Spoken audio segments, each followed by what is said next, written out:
Puntland waxa ay si rasmi ah u cadaysay xogta horudhaca ah ee laga helay ee muujinaysa in markabka lagu magacaabo Seawall uu muddo 2 maalmood si sharci darro ah ugu sugnaa xeebaha magaalada Breda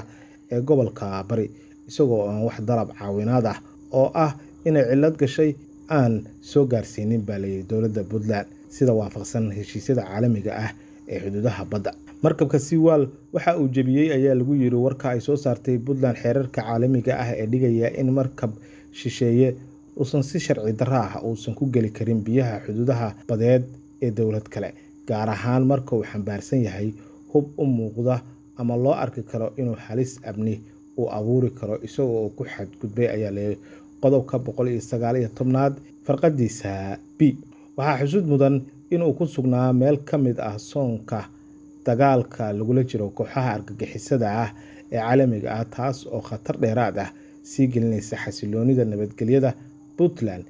Heshiisyada caalamiga ah iyo hannaanka diblomaasiyadeed waxa ay si cad u dhigayaan in wixii markab ah ee si toos ah u soo gala xuduudaha dhinaca badda ee dowlad kale, gaar ahaan marka uu yahay markab leh khatar ciidan ama mid sharci darro ah, in looga baahan yahay in si rasmi ah loo wargeliyo dowladdaasi. Balse markabka Seawall waxa uu jebiyay xeerkaasi isagoo aan wax sharaxaad ah bixin. Puntland waxa ay xaq u leedahay baaridda iyo hubinta iyo inay tallaabo ay ka qaado markabka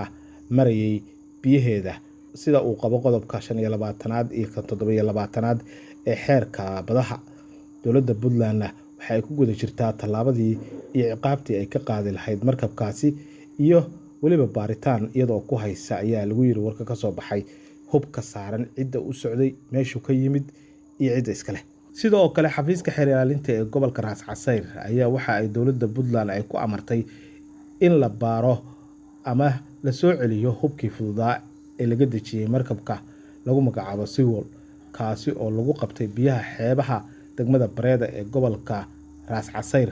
18 Luulyo 2025. Sida ku cad qoraal rasmi ah oo xeer ilaalinta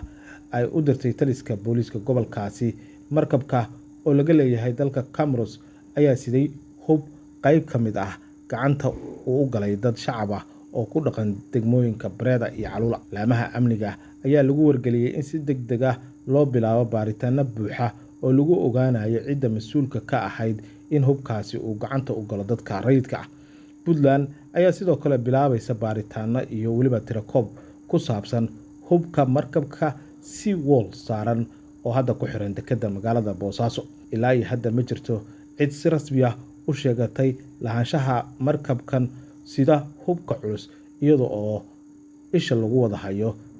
maalmaha soo socda bal arrintiisa halka ay ku dambeyn doonto. Waa hagaag daawadayaal, halka aad nagala socotaan waa Rasmi Radio. Fadlan daawade, haddii aad ku cusub tahay barahayaga bulshada oo aadan horey noola joogin, ku soo biir oo hadda channelka subscribe noo saar, barnaamijkana noo like garee oo noo share garee si uu dad badan u gaaro. Mahadsanidin.